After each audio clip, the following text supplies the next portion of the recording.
दोस्तों मेरे चैनल सुख समृद्धि उपाय में आप सभी का हार्दिक स्वागत है। आज मैं सुनाने जा रही हूँ कार्तिक मास का 13वां अध्याय। वीडियो उपयोगी लगे तो लाइक सब्सक्राइब जरूर कर दीजिएगा। तो बढ़ते हैं आगे। मेरे चैनल्स पे सभी कातक की वीडियो हैं, सारी कहानियां हैं, 5 कहानियां तरह तरह की मैंने डाल रखी हैं।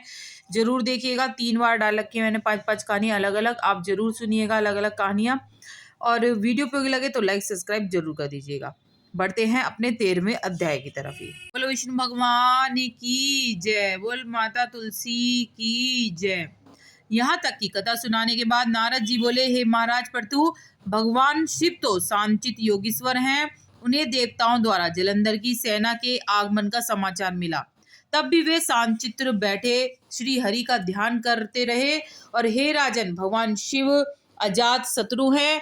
उनके लिए देवताओं और राक्षसों में कोई अंतर नहीं है। इन सब बातों को भुलाए अज्ञानी जलंधर सेना सहित कैलाश की ओर बढ़ रहा था, जिससे देवताओं को भय व्याप्त हो रहा था। भगवान शिव ने जब उनकी यह दशा देखी तो उन्होंने इस समस्या से देवताओं को मुक्त करने का मन बना लिया और मन ही मन भगवान विष्णु का आह्वान किया।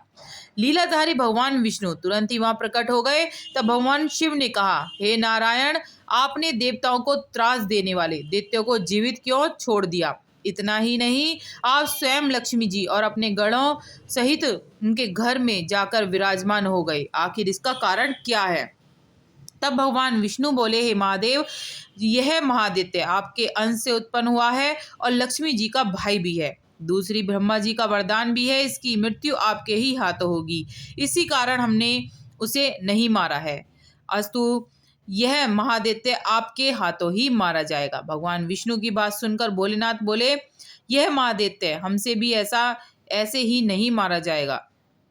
अतः हे पिताम्बर, इसे मारने के लिए आप हमें अपना तेज देने की कृपा करें। शिवजी जी की इच्छा अनुसार पहले भगवान विष्णु ने उन्हें अपना तेज प्रदान किया। तत्पश्चात सभी देवताओं ने अपने अपने तेज प्रदान किए।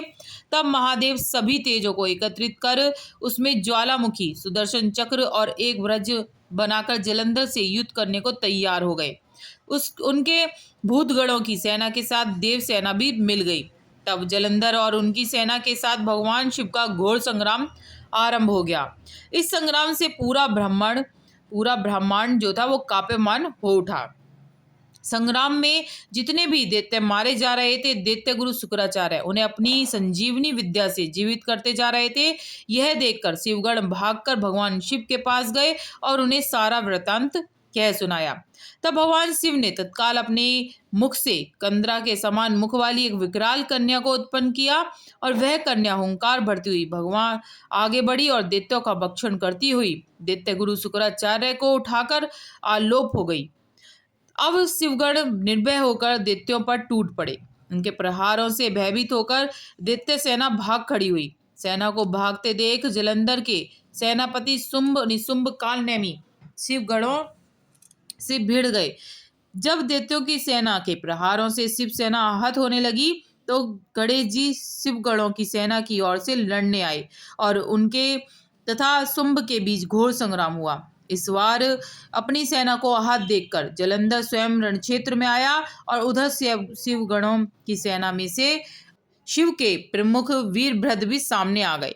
वीरभद्र ने जलंधर पर अनेक प्रहार किए, जिनसे क्रुद्ध होकर जलंधर ने भयंकर बाण वर्षा करके देव सेना में भगदड़ मचा दी। अपने गणों व देव सेना की ऐसी पराजय देखकर भगवान शिव स्वयं नंदी का सवार होकर सामने आ गए। अब उनमें दैत्यों में भयानक युद्ध होने लगा। भगवान शिव के वाणों के प्रहारों से दैत्य सेना इस प्रकार भागने लगी जैसे कार्तिक मास के व्रतों में पाप समूह भाग जाते हैं। तभी भगवान शिव के एक बाण से दैत्य सेना का सिर कटकर धरती पर जा गिरा। तब भयंकर घनगर्ज करता जलंधर आगे बढ़ा। शिवजी जी ने तुरंत उसके रथ के घोड़े सारथी को मार डाला। तब जलंधर रथ से कूदकर पृथ्वी पर आ गया और खड़ंग लेकर शिवजी जी की ओर दौड़ा। भगवान शिव ने तुरंत आगे बढ़कर एक मुक्का उसकी छाती में मारा। इस प्रहार से जलंधर बेहोश हो गया, मगर कुछ ही क्षणों बाद वह उठ खड़ा हुआ और युद्ध करने लगा। दोनों में भयंकर युद्ध होने लगा। तब जलंधर ने देखा कि भगवान शिव अजय हैं, तो उसने माया रचनी आरंभ कर दी। उसने माया से गंधर्व और अप्सराएं युद्ध क्षेत्र में नृत्य गायन करने लगी। भगवान शिव भी उसकी इस माया से वशीभूत होकर युद्ध करना भूल गए और नृत्य करने लगे। बोल शिव शंकर भगवान की जय, बोल विष्णु भगवान की जय। 14वां अध्याय दोस्तों। हे राजन, महर्षि नारद बोले, इस प्रकार जब जलंधर ने देखा कि भगवान शिव उसकी माया में फंस गए हैं, तो उसने महादेव का रूप धारण किया और पार्वती जी के पास जा पहुंचा तथा पार्वती जी की सुंदरता को देखकर कामद हो उठा। माँ पार्वती ने जब भगवान शिव को देखा तो उनके सम्मान हेतु उठकर खड़ी हो गई, मगर तत्क्षण ही उन्होंने जान लिया कि भगवान शिव के वेश में मायावी राक्षस जलंधर है, अतः वे तुरंत ही वहां से अंतर ध्यान हो गई। तब निराश होकर जलंधर पूर्ण युद्ध क्षेत्र में आ धमका। जलंधर के जले जाने के पश्चात मां पार्वती ने भगवान श्री हरि विष्णु को स्मरण किया। वे तत्काल उपस्थित हो गए और जलंधर की करतूत जानकर उन्होंने उन्हें शीघ्र मारने का आश्वासन दिया। अब भगवान विष्णु विचार करने लगे कि जलंधर ने स्वयं ही अपनी मृत्यु का मार्ग बता दिया है। वह दुष्ट वृंदा के पतिव्रत धर्म के कारण ही मृत्यु को प्राप्त नहीं हो रहा था, अतः देवताओं के हित अपने भक्तों की रक्षा के लिए हमें ही वृंदा को उसके धर्म से डगमगाने के लिए घोर अपराध करना होगा, क्योंकि ऐसे किए बिना यह दुष्ट बिल्कुल भी मारा नहीं जाने का। इसने पार्वती जी पर कुदृष्टि डालकर अपनी पतिव्रता पत्नी के प्रति ही घोर अपराध और विश्वासघात किया है, इसे दंड मिलना ही चाहिए। उधर भगवान शिव और जलंधर में फिर से भयानक युद्ध होने लगा था।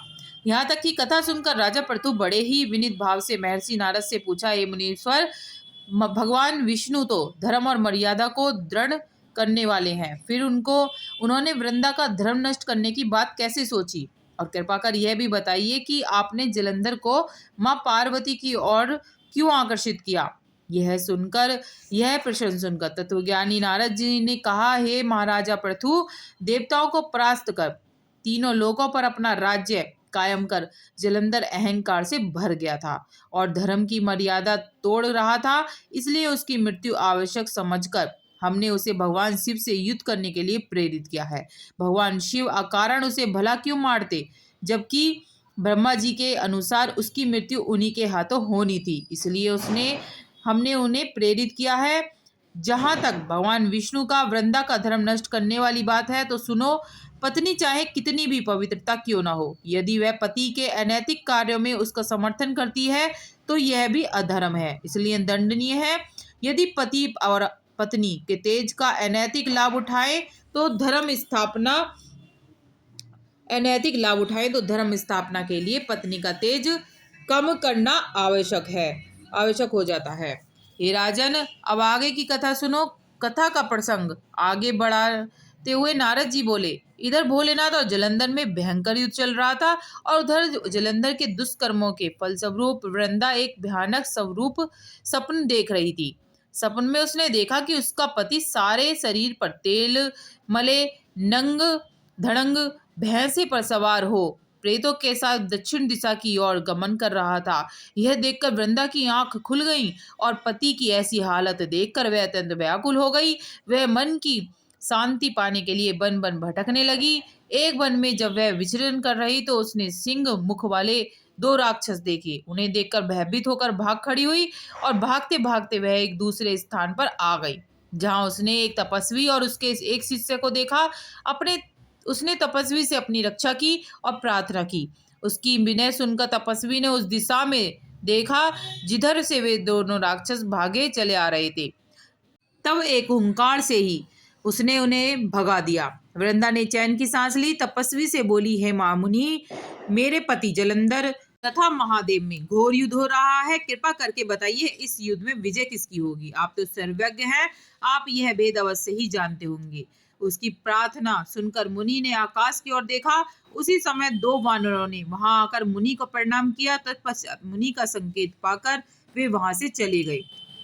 कुछ देर बाद वे दोनों आकाश मार्ग से आए और दैत्यराज जलंधर का सिर और धड़ वहां लाकर डाल दिया। वृंदा अपने पति का शव देखकर बहुत दुखी हुई। विलाप करते करते मूर्छित होकर पृथ्वी पर गिर पड़ी। तपस्वी ने अपने कमंडल से थोड़ा सा जल लेकर उस पर छिड़का तो उसकी चेतना लौट आई और चैतन्य होते ही वह पूर्ण विलाप करते हुए तपस्वी से बोली, हे मुने, मेरे जिस पति ने तीनों लोगों को जीत लिया, जिसे स्वयं विष्णु भी पराजित न कर सके, ऐसे वीर पुरुष महादेव के हाथों कैसे मारा गया? हे महाराज, आप बड़े सामर्थ्यवान हैं, अतः किसी प्रकार मेरे पति को पुनर्जीवित कर दीजिए। इस प्रकार वृंदा की विनती सुन तपस्वी ने कहा, हे भद्रे, भगवान शिव जिसे मारे उसे कौन जीवित कर सकता है, किंतु फिर भी हम तुम पर कृपा करके तुम्हारे पति को जीवित कर देते हैं। ऐसा कहकर वह तपस्वी और उसका शिष्य भी अंतर्ध्यान हो गए। तभी जलंधर का सिर धड़ एक हो गया और वह जीवित हो उठा। पति को जीवित देखकर वृंदा उससे लिपट गई। जलंधर भी उससे प्रेम लाप करने लगा।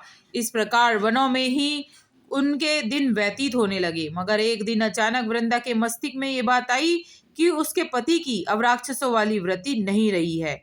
आखिर भगवान शिव के मारे हुए कोई तपस्वी कैसे जीवित कर सकता है? इससे उसके मन में संदेह उत्पन्न हो गया। तो वह छिटक कर दूर हट गई और बोली, तुम कौन हो? तुम मेरे पति नहीं कोई छलिया हो। तुमने मेरा छल से पतिव्रत धर्म नष्ट किया है।